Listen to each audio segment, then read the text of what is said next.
മഴ കനത്തതോടെ കോഴിക്കോട് ബീച്ച് ആശുപത്രിയിൽ രോഗികൾ ദുരിതത്തിലായി. കെട്ടിടങ്ങൾ ചോർന്നൊലിക്കുന്നതിനാൽ ശസ്ത്രക്രിയാ വാർഡുകളിൽ വരെ വെള്ളക്കെട്ടാണ്. മലിനജലം കെട്ടിക്കിടക്കുന്നത് കാരണം സാംക്രമിക രോഗങ്ങൾ പിടിപെടുമോ എന്ന ആശങ്കയിലാണ് രോഗികളും കൂട്ടിരിപ്പുകാരും. മഴ കനത്തു പെയ്താൽ ദുരിതാലയമാണ് ഈ ആതുരാലയം. ചോർന്നൊലിക്കുന്ന കെട്ടിടത്തിൽ ഭീതിയോടെ കഴിയേണ്ട അവസ്ഥ.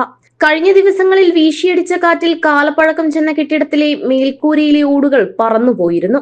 ടാർപോളിൻ വലിച്ചു കിട്ടിയ താൽക്കാലിക സംവിധാനത്തിലാണ് ആശുപത്രിയുടെ പ്രവർത്തനം. ശസ്ത്രക്രിയാ തിയേറ്ററിന് മുൻവശം വരെ വെള്ളക്കെട്ടാണ്. ലബോറട്ടറിയുടെ അടക്കം പ്രവർത്തനം ടാർപോളിൻ കൊണ്ട് മറച്ചാണ്. രോഗികൾക്കും കൂട്ടിരിപ്പുകാർക്കും മരുന്നും ഭക്ഷണവും അടക്കം വാങ്ങാനുൾപ്പെടെ എങ്ങോട്ടും പോകാൻ കഴിയാത്ത സാഹചര്യവും. വെള്ളം വരുന്നതിനെ കൊണ്ട് ആളുകൾക്ക് ഇരിക്കാൻ പറ്റാത്തതിനെ കൊണ്ട് അത് അടച്ചിട്ടിരിക്കുക. 41 വാർഡ്. അപ്പം എനിക്ക് അവിടെയാണ് കാണിക്കണ്ടേ. ചെന്നപ്പോഴാണ് അവിടെ ഇതാക്കില്ല. അപ്പം ചോദിച്ചപ്പം പറഞ്ഞു ഇവിടെ കാറൊക്കെ നിർത്തിയിടുന്ന എവിടെയാണെന്ന്. OP ടിക്കറ്റ് എടുക്കുന്ന സ്ഥലത്തടക്കം മലിനജലം കെട്ടിക്കിടക്കുകയാണ്. ഇരിക്കാനുള്ള സൗകര്യം പോലുമില്ല. തീരദേശത്തെ അടക്കം 100 കണക്കിന് രോഗികൾ ദിവസേന എത്തുന്ന ആശുപത്രി മറ്റൊരു രോഗകേന്ദ്രമാകുന്ന സ്ഥിതിയിലാണ്. കടലോരത്ത് സ്ഥിതി ചെയ്യുന്ന ആശുപത്രി ചോർന്നൊലിക്കുകയാണ്.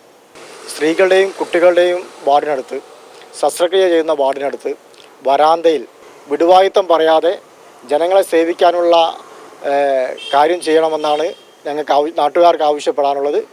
അടിയന്തര ചികിത്സ ആശുപത്രിക്ക് നൽകാൻ അധികാരികൾ തയ്യാറാവണം. തയ്യാറായിട്ടില്ലെങ്കിൽ വലിയ ജനകീയ പ്രക്ഷോഭത്തിന് നാട്ടുകാർ കൂട്ടമായിട്ട് ഇറങ്ങുമെന്നാണ് ഞങ്ങൾക്ക് പറയാനുള്ളത്. ആശുപത്രിയുടെ ശോചനീയാവസ്ഥ പരിഹരിക്കണമെന്നാവശ്യപ്പെട്ട് നാട്ടുകാരടക്കം നിരവധി തവണ പരാതി നൽകിയിട്ടും നടപടികൾ മാത്രം ഉണ്ടായില്ല. അവഗണനയിൽ നട്ടം തിരിയുന്ന ആശുപത്രിയിൽ അധികൃതർ അടിസ്ഥാന സൗകര്യങ്ങൾ അടക്കം ഒരുക്കണമെന്ന ആവശ്യം ശക്തമാവുകയാണ്. ഇനിയും നടപടി ഉണ്ടായില്ലെങ്കിൽ പ്രത്യക്ഷ സമരത്തിന് ഒരുങ്ങുകയാണ് നാട്ടുകാർ. ജനം, കോഴിക്കോട്.